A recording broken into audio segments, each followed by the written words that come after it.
Jimmy, Jared and Johansson. Jared and Jensen. They'll be out here soon.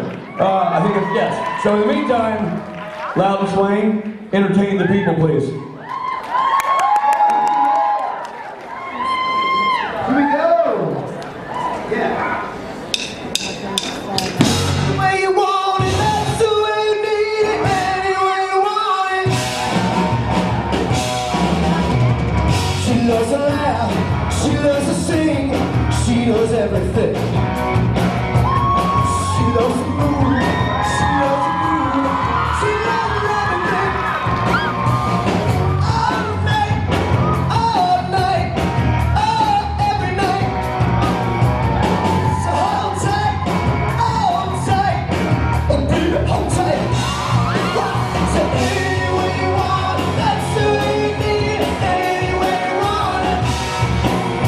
Any way you want it, that's the way you need it, any way you want it. I was alone, I never knew what good love could do. Ooh, then we touch, and we say about love and things. All night, every night. So hold tight, oh baby, hold tight. Any way you want it, that's the way you need it,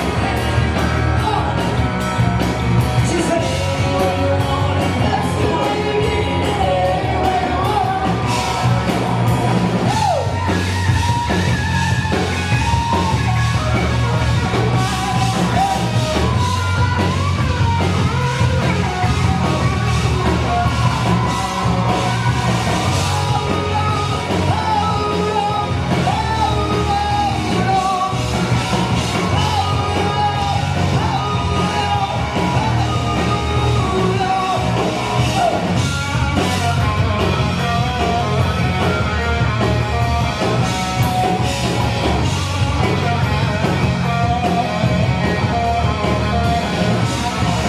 She said, that's the way you need it, any way you want it. Any way you want it, that's the way you need it, any way you want it. Any way you want it, that's the way you need it, any way you want it. Any way you want it, that's the way you need it.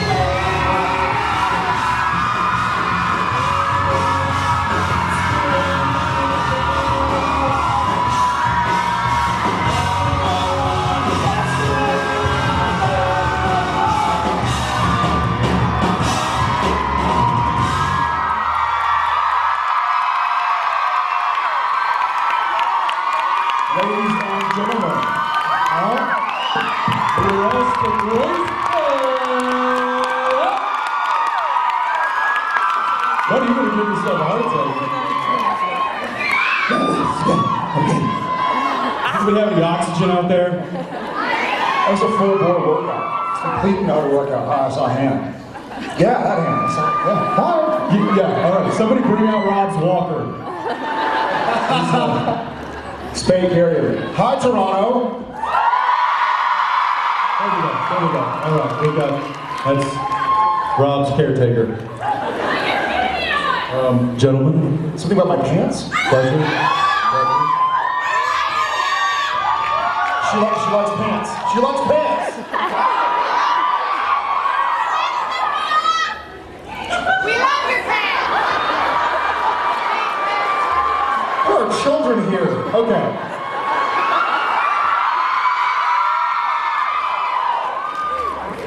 No one wants to see that. Jensen? No, I don't want to see that. Thank you very much.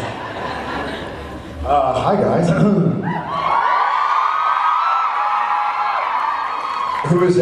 Who's a con rookie?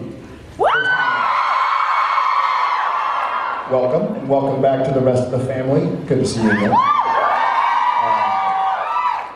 And what do you guys think about that season premiere? Don't lie to me. He's a demon, don't lie to him.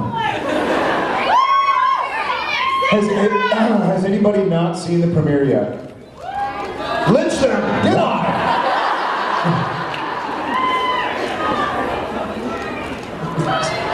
They're not even sure what they're doing in this room. They're like, I don't really even know. They just saw a big crowd, and I followed. So, I was supposed to go to a medical devices convention. What does this have to do with pacemakers? You'll see. You'll see. You will see. You will see. Well, we're excited to be here with you guys, as always. We love Toronto. We love the fans up here.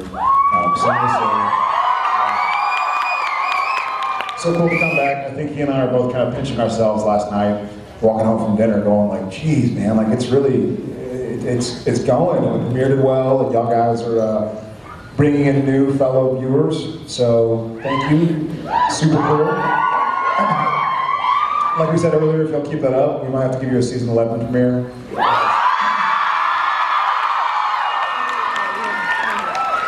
Season 12 premiere. Season 13? Stop it.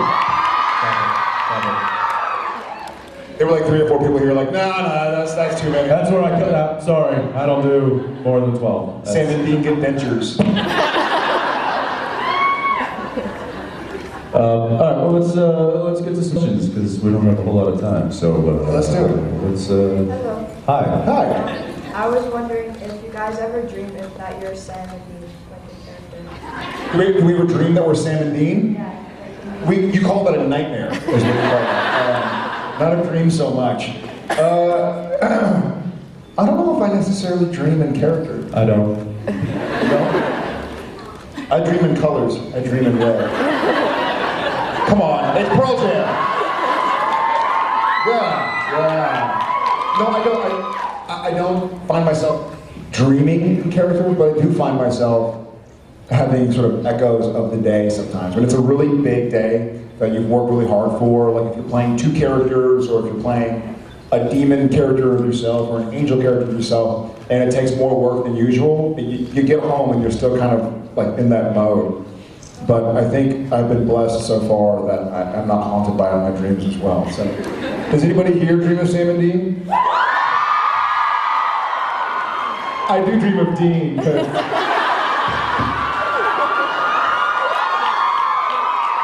Whoa. Dean from Gilmore Girls. Come on, guys.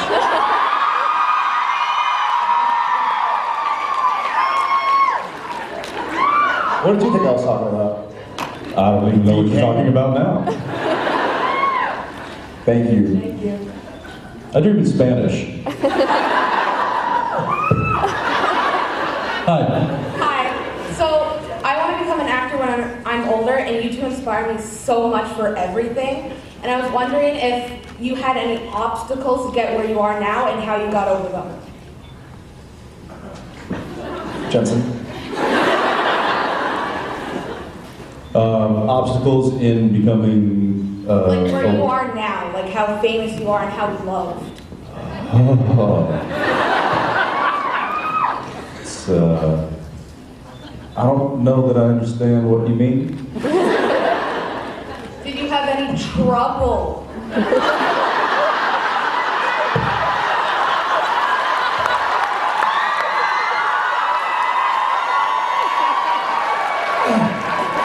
Jensen. Listen, did you ever think it was hard?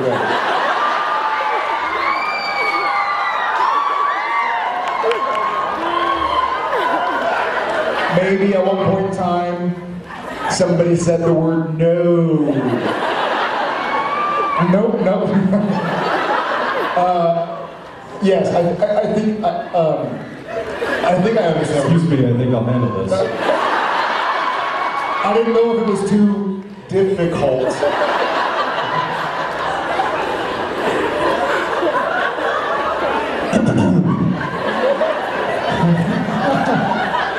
Yes. You just reminded me of something that happened to me. I was in Mexico with my brother many years ago, and we were looking for the toll road. Neither of us knew how to say toll road in Spanish, but we pulled over to ask somebody where the toll road. Rodo. Well, this literally happened. We're like, we're between whatever that city is north of Cancun, the beach, that all business plowed up. Playa del Carmen. We were like going from Playa del Carmen to Tulum or something. We went to the Toll Road. That's what happened. So we pull over to this gas station, and my brother's like, senor, toll road? Dove? Like, donde? And the guy's like, my brother's like, toll road? Trouble. No, yeah, there are tons of. If I was dreaming, I would have been able to express myself perfectly. We need a dream, Jensen, there. I think I was going to correct you on one thing. You don't want to be an actor when you don't want to be an actor, you are an actor. So instead of thinking yourself as somebody who wants to become an actor, you can be an actor whether you're employed on a television show or have yet to audition for a television show. So, first things first, remember you're an actor or an actress and a storyteller and go with that. And there are tons of obstacles. Every day there will be obstacles. But instead of, and I hate it when it sounds cheesy, but instead of looking at things as obstacles, look at them as just steps on a part of the process. You know, it's rungs of a ladder. Like if you look at a staircase, then every step is an obstacle because it takes effort. But really that's just the road to go. That's just the route. So if it comes easy, then something's wrong. So expect to work hard. But sure, there are difficult moments along the way that you think might set you back, or I remember when I first started, and I think you actually went through this too, but because you and I both started out very young, and we started out by moving to Los Angeles away from our families, and so it was really tough after maybe a year or two, and I was just homesick. I just wanted to go home. I didn't want to be in a strange city by myself with no friends and no family, and so that was really, I almost packed it up a couple of times. And what's that? Glad you did. Thank you. Me too. And then, once I decided to stay, me three.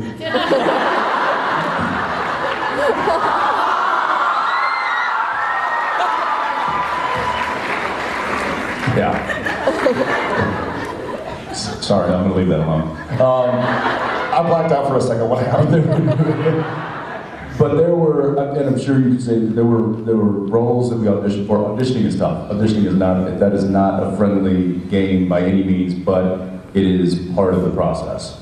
So you do it because you know you have to, and you try to make the most of it. But there were roles that I really wanted that I didn't get, and I thought that I had. I'd have the director come out after the audition and he'd be like, I'm gonna fight for you, got this in the bag, it's all yours, don't even worry about those other people. I'm like, great. And I get home and they're like, the producers wanted somebody different. That was really hard. And luckily my father gave me really good advice, and I had a good support system, and I was able to kind of weather those storms. But Jared brings up a good point. It's all part of the process when you're talking about being an actor. And he's right. If you play the guitar, just because you're not in a rock star band like these guys, doesn't mean that you're not a musician. Same thing with acting. Okay, thank you. Thank you. Hi guys. Hi. Hey. Welcome back to Toronto. Thank you. What is the weirdest, most, or exciting thing that's happened to you guys recently? I don't understand. Weird? Or most exciting. Like odd? Trouble. Oh. Recently? Recently. Huh. I saw a really cool concert. That's good. Why is that weird? Huh? Why is that weird? Or exciting.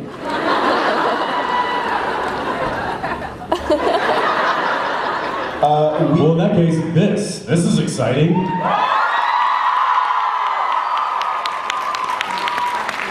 I'll say this is maybe a cop-out, but the retrospective was really weird and exciting at the same time. It was strange, yeah.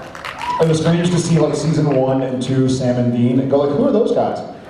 And it was really cool and interesting and unique to see all the creators and producers behind the show and a lot of the actors, and I love that stuff. I will, for those of you video makers out there, I will at times log onto YouTube and look up like compilation videos of the show. It helps me remember what we're doing is for a reason, and that there are a lot of cool, exciting parts in Supernatural's past. So for those of you who put those together, we thank you. Yeah, thank you. We do see them, so keep doing it, and especially the ones where y'all are watching. Those are fun. But yeah, I think the retrospective was really a cool, unique, weird experience to see a bunch of people talking about a show that's gone 10 years and realizing I'm on that show. So that was cool.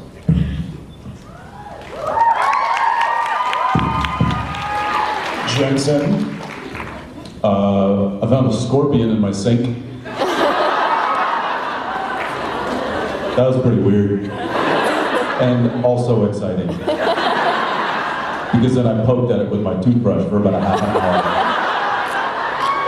That scorpion had the cleanest teeth of all scorpions we had.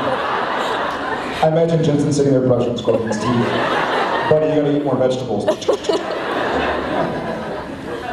A scorpion. Not a member of the band. Not like a little, not like a little fly or a little beetle or something. No.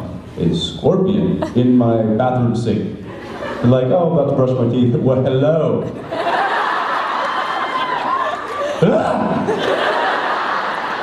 Now I'm going to torture you. Thank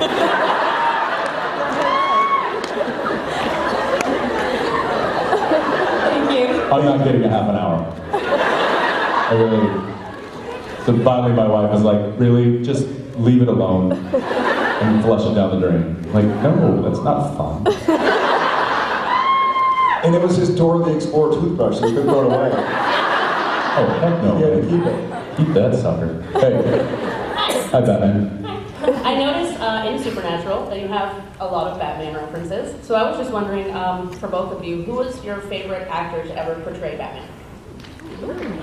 Burt Ward. I am a Michael Keaton guy. Yeah, I think that's in my opinion, that's a bit of a no-brainer. For me, I think I might do that as well. Awesome. Yeah. Hopefully, Jensen, you make it on that list one day too. Hopefully. Hey, thank you. That would be weird and exciting. With a lot of trouble. Hi. My question is for both of you. Is what is the worst or most awkward date you've ever been on? Date? Yeah. I haven't dated in a long time. That's a good question. I got one. Let's hear it.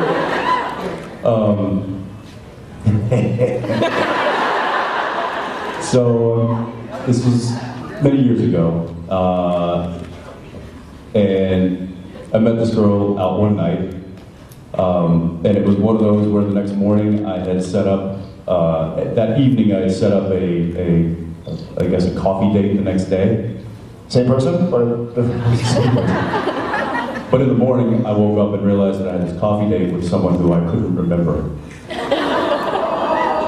Like I was like, there's no way I'm gonna be able to recognize this girl. There's just no way. Like my buddies, I was out with my buddies and they got me way too drunk and now I'm not. I have this coffee date with this person. I know where I'm supposed to show up. I don't know how I'm gonna recognize her. I didn't have her number. This was like kind of, before the whole texting thing really took off. And so I had a couple of my buddies come with me who were there that night. And I'm like, listen, I'm gonna need you guys to sit in the back, get there before I do, and ID her for me. So we walked into it. I would have ID'd somebody incorrectly. I would on purpose. It's her. Some girl, like when their big boyfriend gets up to go to the bathroom. That's her, go give her a hug. So, cut to Starbucks. Can I get a little Starbucks music? Just like a little, little coffee shop. So I walk in.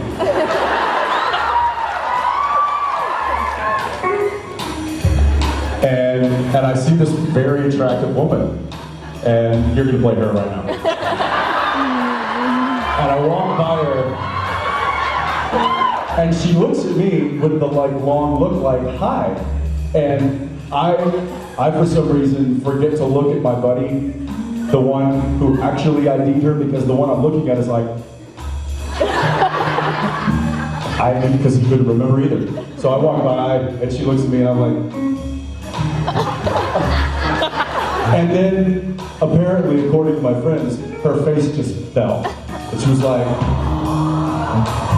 so then the guy's like, they brought me back, and I'm like, okay, do I order a coffee first, or do I ask her to, like, the proper thing to do would be to ask if she wants a coffee, and I come back and I'm like, hi, how are you? Sorry, I just wanted to make sure I get a place in line, but I should probably get your order first. What can I get you? And she's like, oh, I'm fine. I'm like, okay, well, I'm just gonna go get a coffee. And I'm like, okay, she's attractive, she smells nice. She's clean, she's, all right, hi, yeah, can I just get a black coffee? Thank you. And I'm like, okay. Then, as I sit down and we start talking, my buddies now have to find a way to filter out. So I got my buddy Ty walks by and he's like, you guys look great together. You really do. You guys look amazing. And she didn't really remember them at all because she had never met them the night before. So, and then next, my buddy Evan walks by and he's like, do I know you? To the girl. And she's like, no, I don't think so. And the whole time I'm like, you son of a... And he's like, well, you sure are attractive. You should dump the loser though. And he walks on. I'm like, thanks guys.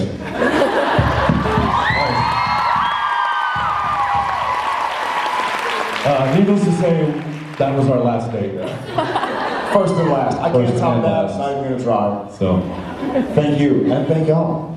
That was rad. thanks guys. That was awesome. Oh, that was. Hi. Hi.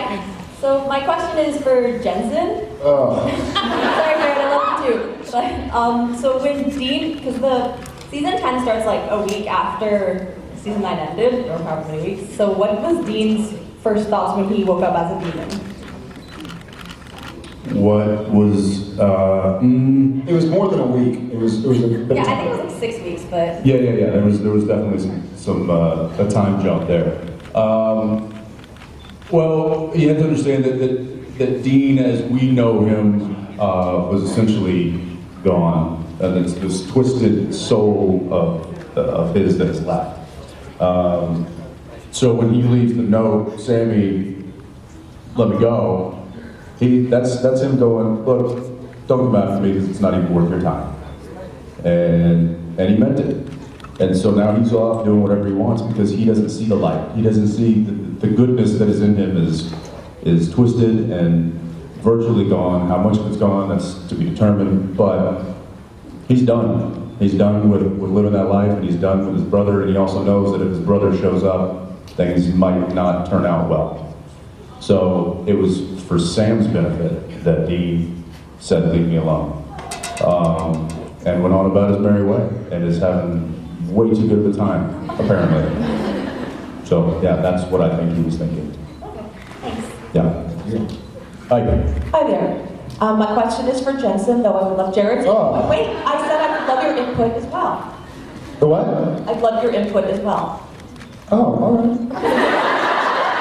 So my question is, at Comic-Con, the moderator asked Jensen about Dean's relationships with other guys and how he's a bromance. And I've always looked at the relationships looking for another father figure to replace John. Bobby, Benny in Purgatory was a mentor. Gordon, very briefly, was a mentor. Is that an incorrect interpretation of what you're doing?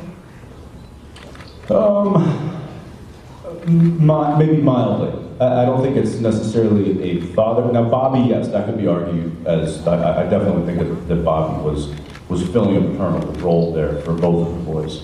But as far as the Bennys and you said Gordon and even Cass at times, I think it's less of a figure of like an authoritative figure and more of allies. I think Dean feels as though the more allies he can have on his side, the greater his chances to do what he needs to do than he has. So, and then, I don't know, the writers just like romancing Dean out. I mean, he's like a little bro whore. I don't know. I agree. Yeah, they're saying it, but I agree. I like it. Thank you. Yeah. Thanks. I like it. More. Yes. Wow, you're real, first off. Nope. Hologram. Astral projection. Hi. Okay, so get this. Yesterday, Misha told us about one of you receiving an inappropriate glass audience.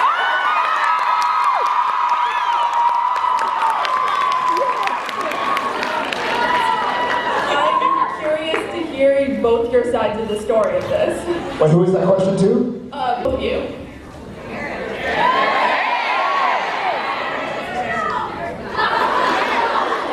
I'm gonna be totally honest. I missed the punchline of that question. What?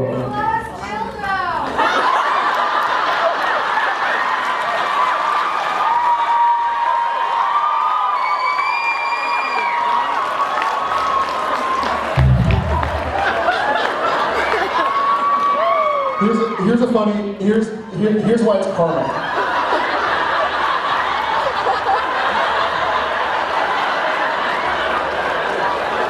Here's why it's karma. One time Jensen and Jim Beaver and myself were on a flight up to Los Angeles. I'm sorry, flight up to Vancouver from Los Angeles, and Jim was like 3 rows behind us, and he falls asleep. So Jim Beaver is there. He's asleep in his plane seat, and his tray table is down with his script, his supernatural script for the next day, sitting. I think he's going to fight too.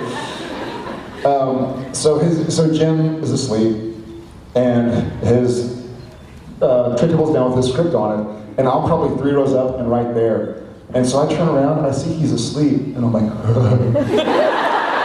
So I reach into my bag, I grab a black Sharpie marker, and I like start tiptoeing down the aisle. And I think it was like me, Jensen, Jim Beaver, Misha. Like there were a lot of people from Supernatural on that plane. So I think we stood out to the rest of the plane, right? You know, like they knew. So here I am, like walking and I'm like laughing to myself. And there's an entire plane full of people.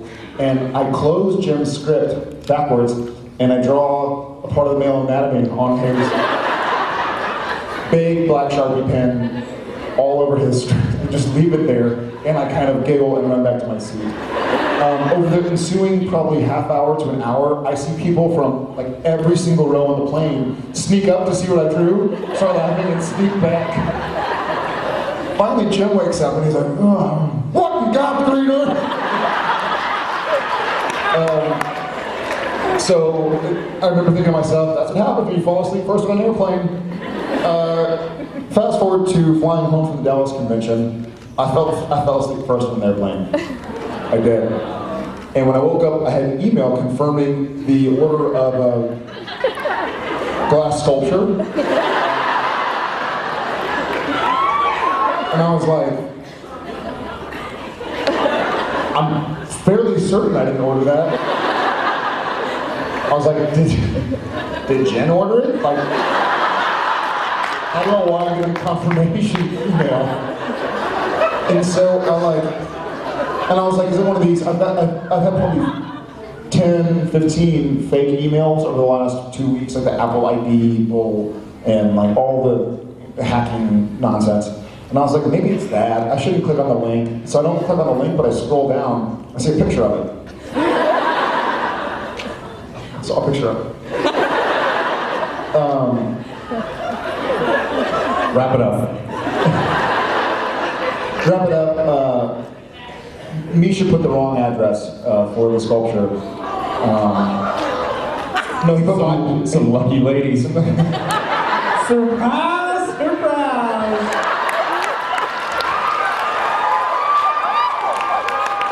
Some lucky lady is like, oh, what did Jared Padalecki send me? Sorry. Guys, never fall asleep on an airplane first. That's the moral of the story. Thank you. Hi. Hiya. Hi. My question is, we had some information about the Christmas CD coming up with the cast, so more information about that. Yes, a buddy of ours, Jason Mans, asked us to help put this out, and he was put together, and so we did. He flew up about a week ago, and we did a little recording in our sound truck that we have. So how it's going to turn out, he and I have no idea. We're trusting Jason to do right by us. If it doesn't, then he'll pay the consequences. As far as release dates, all that stuff goes, I don't know yet. But a bunch of the cast and former cast, and they're kind of singing along with them. So we'll see what happens. It's guaranteed to be hokey. Thank you. Thanks. Hi. Hi. So first I just wanted to thank you for just being so kind. You have every right to be a jerk, but you're absolutely not. That was to me. That was to me. Shut your mouth. Yeah, thanks for the question. Next. But actually, my question is what is the strangest thing you've ever seen about yourself online? I think that's pretty obvious. What? No, I'm proud of that. It might be a certain equation. I earned those brick pants. You kidding me? That's what happens when you're young and naive and people are like, hey, this looks good. Really? Okay. I don't know. I just got off the truck from Texas, so this is what they're doing in LA. I suppose I'll wear it. There's a lot that we don't even see. I try not to pay a whole lot of attention to that kind of stuff, so, because it doesn't make me upset, it's just like, really? Okay. But yeah, at this point, there's not a whole lot I think luckily, honestly, we're both not too affected by what's said out there. There's a lot of good stuff that's said, there's a lot of bad stuff that's said. You have to let it go in one ear and out the other, because there are a lot of mean people out there. Whether you're in high school, or middle school, or college, or on a TV show, it's really easy to say negative things, so I can help them. Yeah, and that's very true. You learn to have a tough skin in this industry, and so that kind of stuff that, any derogatory things that are directed at us or individually, it kind of roll off the back. Where I think he and I both get hung up is the negativity that is towards people we love. And that rubs me the wrong way. Because it's like, look, if you've got problems with the show or have issues with me and the character, or Sam and Jared, or whatever it is, and then keep it within that realm. Don't lash out at our wives, or lash out at even our children, or our and stuff. So when I hear and see that kind of stuff, I just feel sad, for the people that do that they feel like that's okay, because it's not, Thank you. Thank you, guys. Hi. What advice would you give to aspiring actors? Say again? What advice would you give to aspiring actors? Embrace the suck.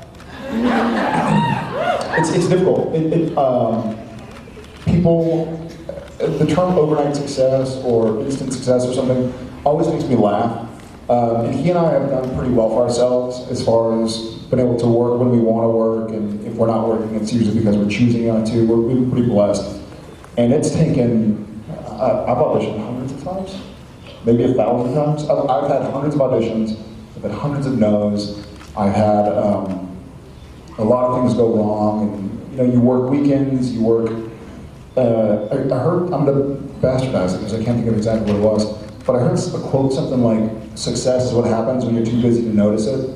And I like that, because sometimes I feel like I woke up and now I'm on a 10-season show, but there were a lot of sacrifices. There were a lot of days spent away from family, away from friends, away from sleep, away from, getting on a plane during a Cowboy game or whatever it is. And instead of bitching about it, you kind of go like, all right, well, I'll have to watch SportsCenter at lunch tomorrow because I'm working, I got a job, that's what it takes.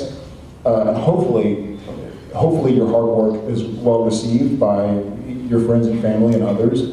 and you're proud of what you're doing, but it's difficult. Just keep your head up. Thank you. Yeah, you got it. All right. Jensen.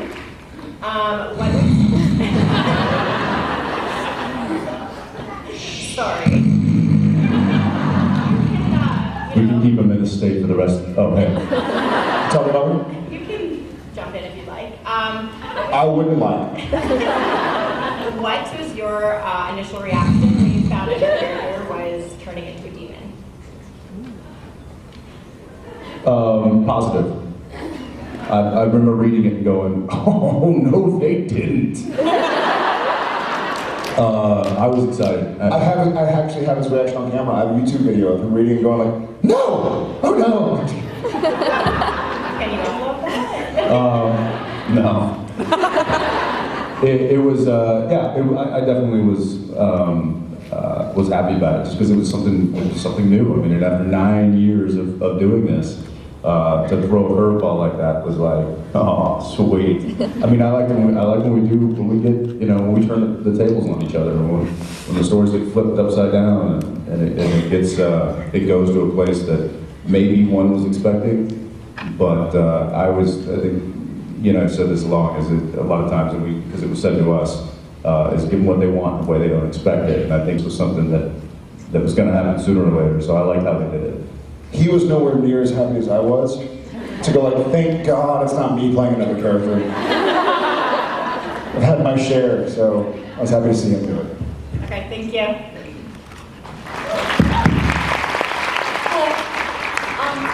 I've been taking classes in motion picture television, and I'm having a little difficulty understanding an actor's perspective of a character, and I wanted to ask, how much of you did you bring to your characters, and has that changed from season 1 to now?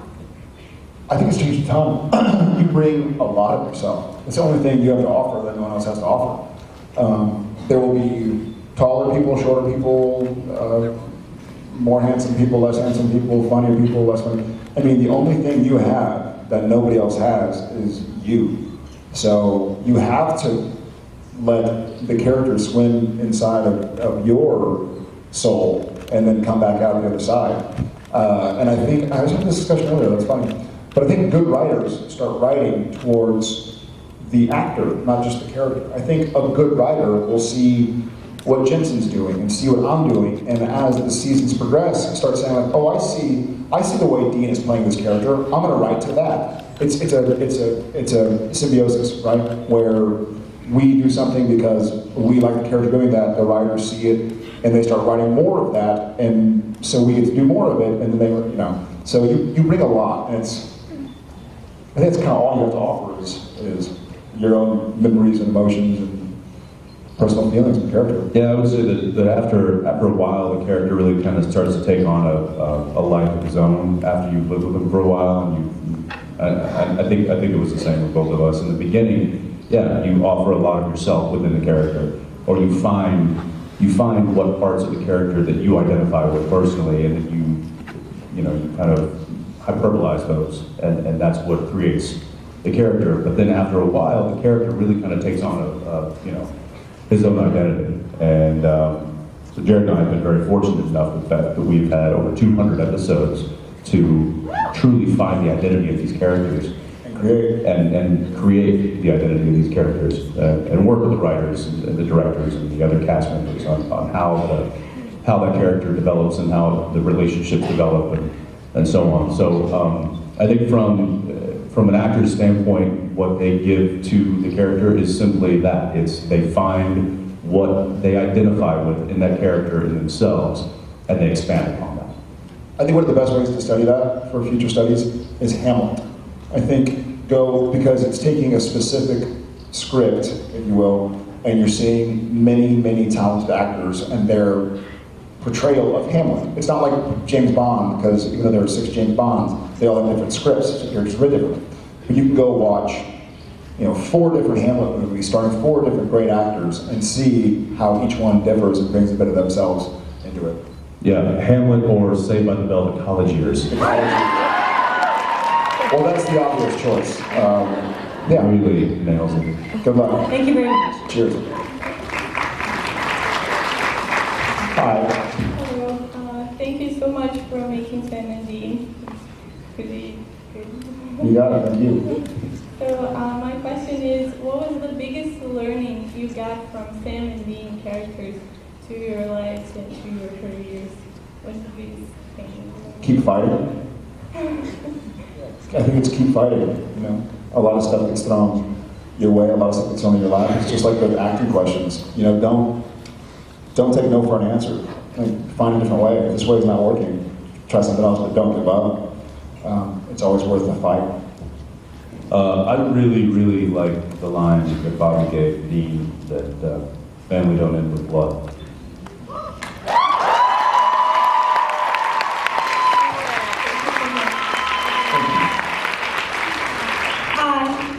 Hi. I was wondering if the improv ever turned human, what would he or she look like, and which actor or actress would you cast?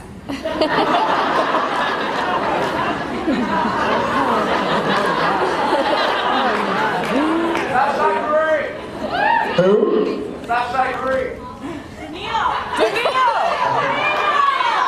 Who's Sasha? Oh, Sasha did a porn star? I was gonna say. No, it's their show. No, I'm not going to do it. I'll do it later. No, I can't do it. He left me. He left. He's gone. He quit just because that comment. Who would Sasha Grey? I just told Martin and Rob backstage. Or did they leave also? That's good. Yeah, Daniil.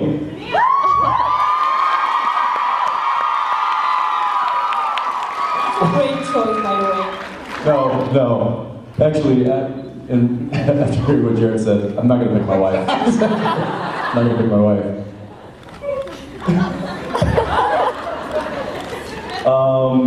I don't know. You can be a girl? Yeah.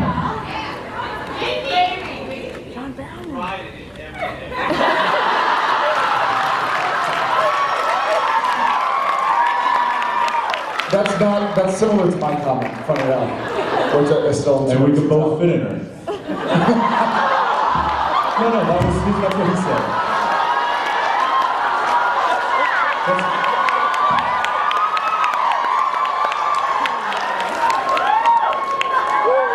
Voldemort is up here because I just nerded out. That's a good question. You know who I think would be great? Unfortunately, she's already on the show. Elena. She'd been great. She'd been great because she's sassy and strong and cool. It'd have to be someone like that. It'd have to be someone who's kind of a badass. Yvonne, her. She'd be it. Thank you for that visual. Thank you.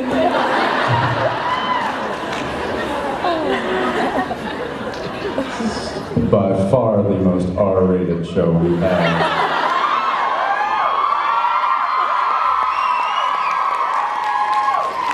Somewhere in these hallways, some random person's walking by going, "That's your Sasha Grey?" Like, what are they talking about? What kind of party is this? Hi. Hi. So 10 years as director, like, congratulations. Thank you. It's amazing. So I was wondering if you could meet a version of yourself from 10 years ago, what would you tell them? If we can meet ourselves 10 years Yeah. ago, 10 years ago? invest in Tesla. Buy Apple.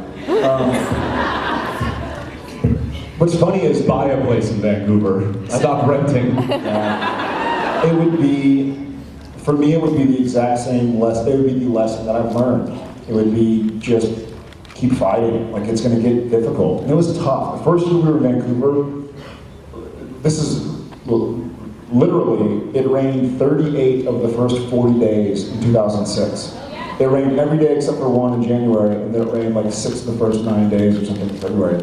And it was like, as a Texas guy who had lived in between Texas and Los Angeles, to have 40 days of like, can't go outside. And this was your first experience. My first. I had done, this Yeah. was I'd done 3 shows a day already, so I was like, what are you talking about? It's fine. This is Vancouver. And it sucked. Man, it sucked.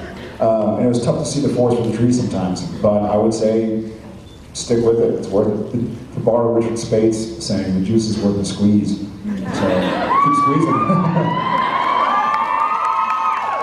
Thank you. Thank you. Okay, hi. Hi. So you guys obviously rock the hiatus beards. So my question is, which one do you think is the best? Oh, I think I have a pretty thick beard. Yeah, yours goes, I get a pretty good beard. goes pretty thick. It didn't used to. I was like 12. It's true. It's true. These days, I do get a good beard pretty quickly. Yeah. It's a little gnarly. As you can see, my hair has no. Actually, his hair doesn't have trouble growing either. You have like you get a haircut every day or something. I get a haircut once a week. Yeah. But I get a full-on mountain. Jen calls me her mountain man. So. And I'm not allowed to shave, per my wife's request. Exactly. Yeah. Until it starts to smell. You have to shampoo it after it gets a certain length. Any beards out there? Jim Bieber, Bobby Singer? Yep. Yeah. Gotta shampoo that crap. Thank you. Thanks. Thank you. Hi. Hi. If you could keep a prop from the set of Supernatural, what would it be? You can't say car as a prop. It would be my pistol or the Colt.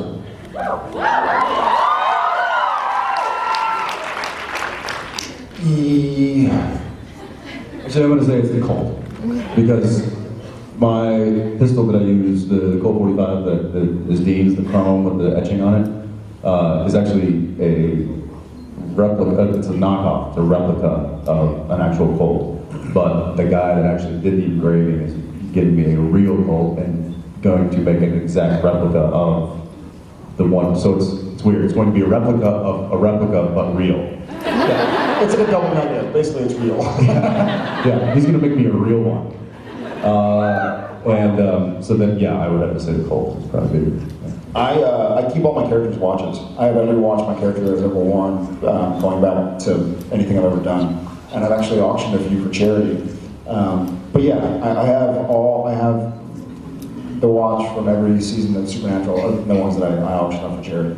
So that's totally. Angel Blade would be cool too. Angel Blade would be cool, but Demon Knight. it'd be tough to really explain why it's in your carry-on.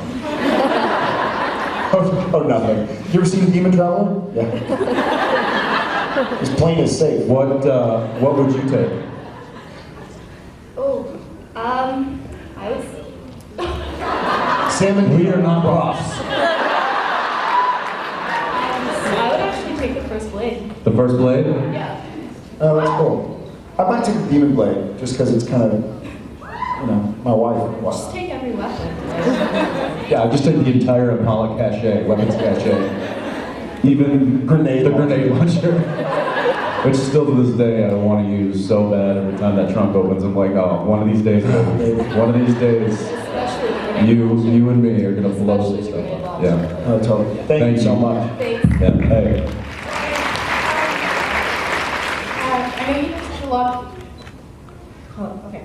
I know you guys do lots of stunts and stuff, and like fall off of buildings and stuff. Do you guys ever wish you could do your own, like actually get strapped in and do it yourself?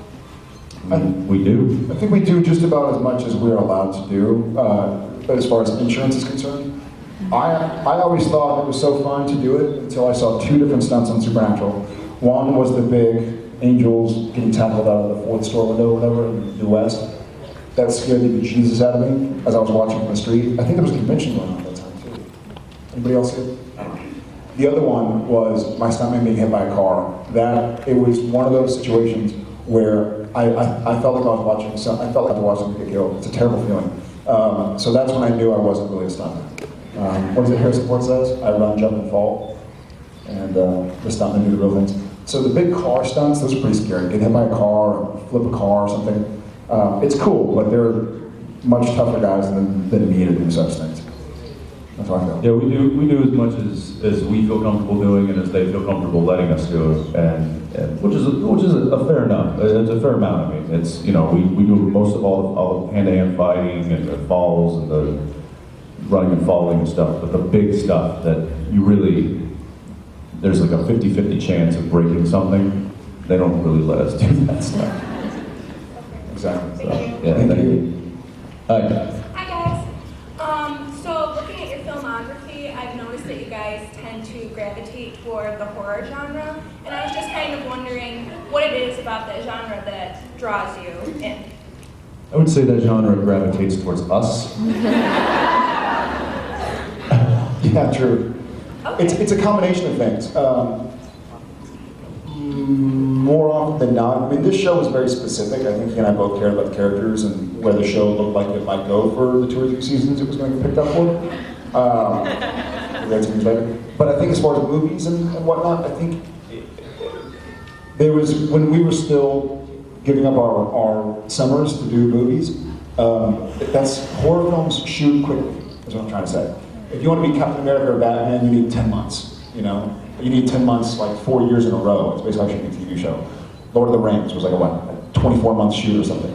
So a lot of the movies that I would love to be a part of, I legitimately cannot do. Like I'm filming Supernatural.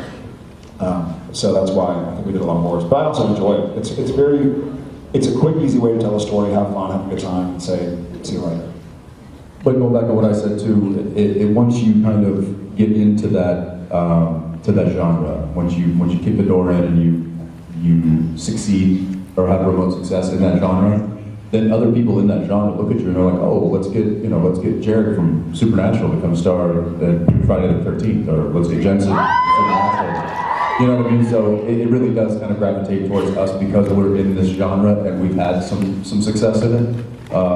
So it's kind of work begets work in that regard. But we'll take it. Great. Awesome. We're not complaining. Sweet. Yeah. Thank you. Thanks. Hello. Hi. So Jared recently tweeted a Canadian joke. Well, Canadian is the second language in ABCs. That wasn't a joke, that was a real sign. I know, but the ABCs, like I made it clear in the ABCs. So I was wondering, you guys ABCs? We're surrounded. Run. So my question is, like, you guys obviously spend a lot of time in Canada. What's your favorite Canadian, either like stereotype or joke? Because I love Canadian jokes as a Canadian. That's a good Canadian joke. Well, one thing that we say constantly is make up some incredible, like, world-shattering headline. You know, like, first, this morning, right? First Ebola contracted within the United States. Dallas hospital shut down. But more importantly, let's find out what the Toronto Maple Leafs are having for breakfast this morning.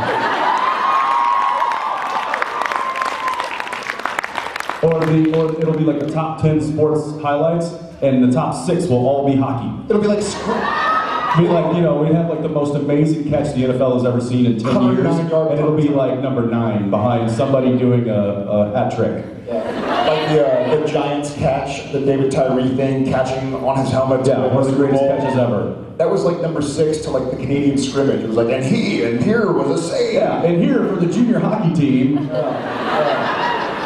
In sports news, the Super Bowl was yesterday. On a brighter note, let's watch some hockey scrimmages.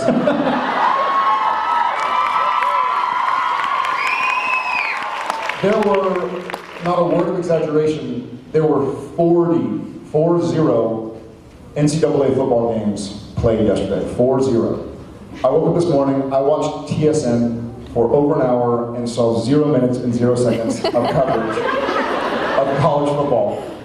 And that made me cry. I'm sorry. I cried today. I will say that one of the things that I think he and I have both embraced, one specific terminology that I think we will bring back with us is this.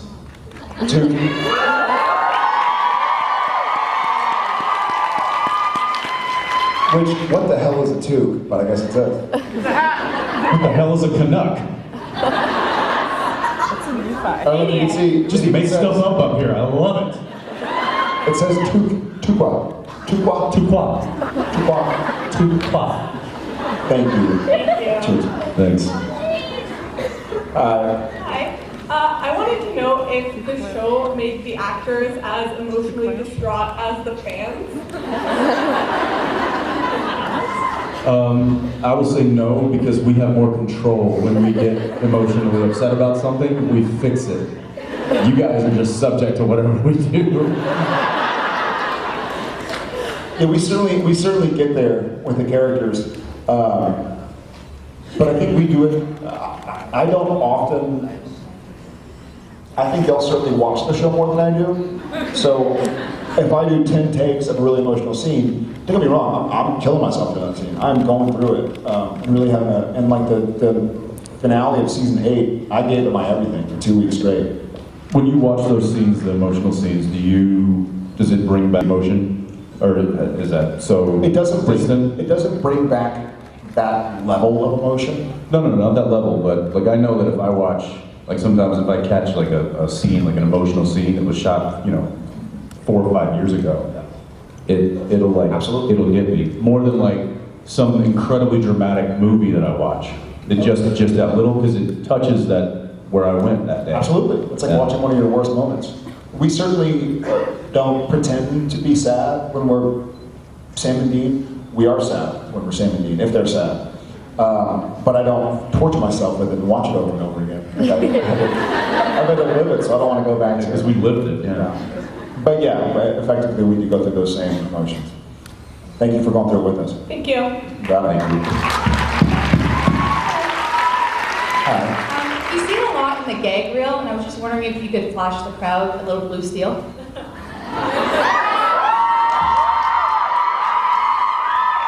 Which gag reel was blue steel? Every gag rag with you in it.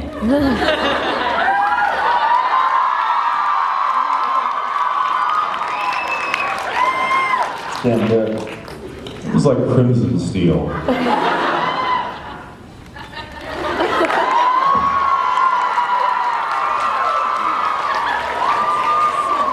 One of our favorite ways to, I think he and I both kind of make fun of a situation where they won't yell cut when the scene's obviously done. And we're like, what do they want us to do? Like sit there and go at the camera? And so we started doing that as a way to force them to cut so we didn't just sit there. And then there we go, thank you. Hi. Hi, I was wondering if you have a favorite story about something adorable your children have done. Tons of favorites. Yeah, I mean, take your pick. Pick one each. Here's one. I'll say one because it just happened. All right. It didn't just happen. But when we were potty training Thomas, we'd give him candy if he went to the potty in the potty. So he got a look on his face like, Thomas, can you go potty? Can you go potty? And if he didn't say anything, we knew it was yes. So we'd take him, we'd pull his diaper off and put him on the potty and he'd go. And we go, yay, good job, Thomas. You get candy. The other morning, and this was a year ago. This is 6 months to a year ago. We were initially training him. We'd clap and get him a jelly bean or something. Positive reinforcement,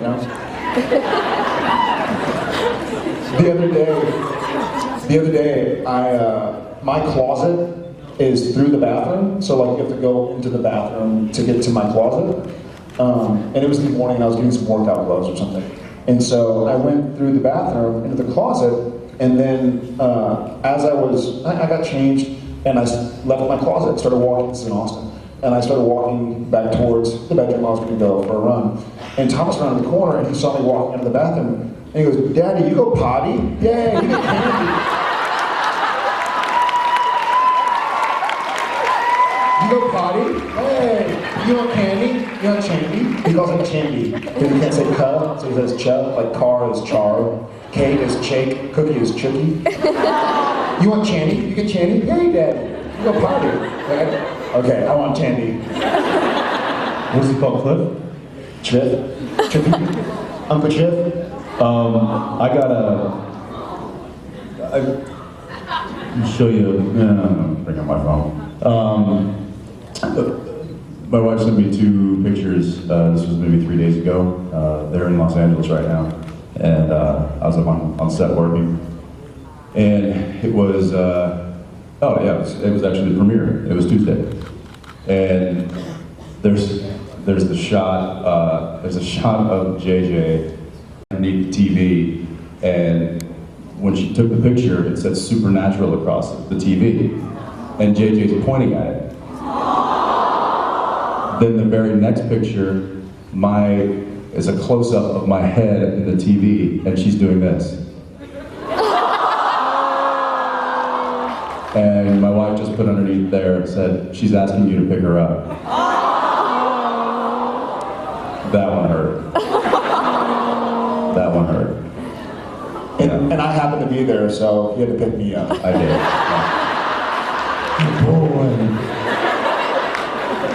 Yeah. Thank you. Thanks. Hi. Hi. If it wasn't for you guys choosing acting as your career path, where do you think you'd be today?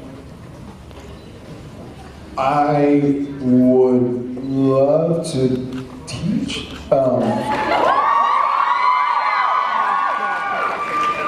But my chosen profession was I was going to be an engineer. Yeah, I think if I carried on, I was enrolled to be an engineer at UT Austin. I think if I carried on, I probably would have gone maybe into medicine or law.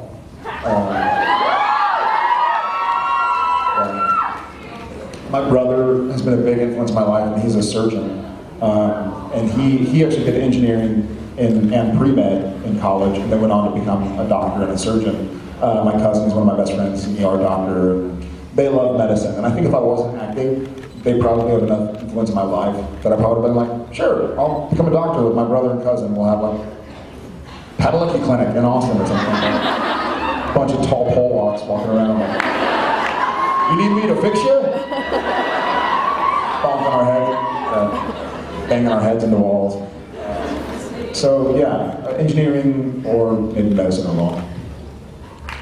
I'd probably be doing either something in the athletic field. I would pole dancing. Yes. Pole dance instructor. Well, see, that's what I thought you meant by teaching. I thought you'd be teaching. Instructing. Instructing, right. Instructing. Yeah, or, there was a big part of me that if I wasn't under contract with the studio, after a few years after 9/11, that was a big part of me that would have probably joined the military.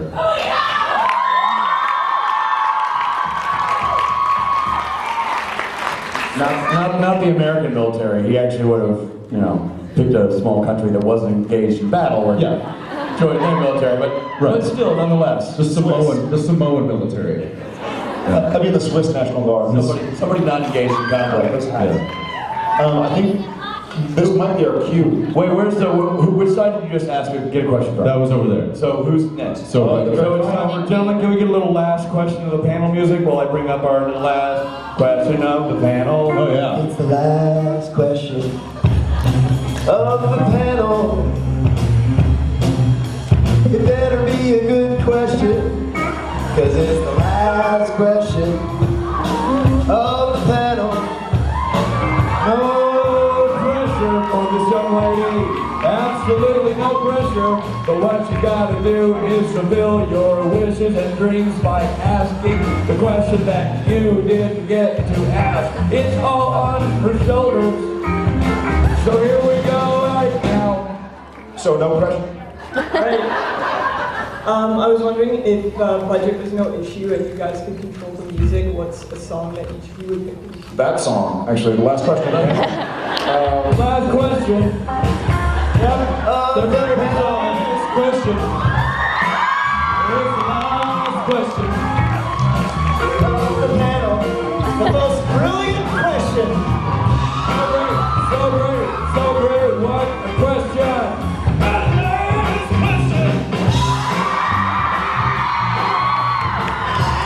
question. Last question. It's the last question. Did that answer the question? I believe it did. Ladies and gentlemen, Mr. Jensen Ackles and Jared Padalecki.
my mind's not making sense. The night since we've been all alone. Can I hide away your feeling? Let me close the door and tell you what I told you. Don't think I'm wrong. No, sure. Gonna lose your love tonight. I don't wanna lose your love tonight.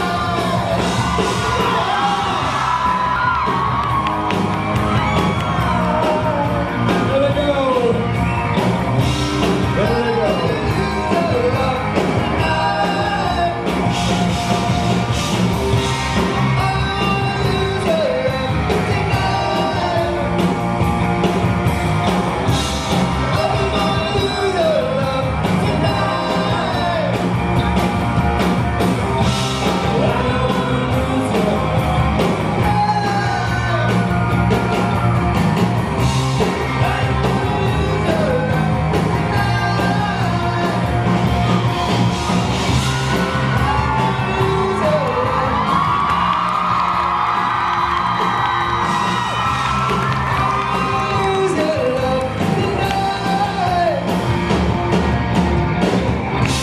There we go.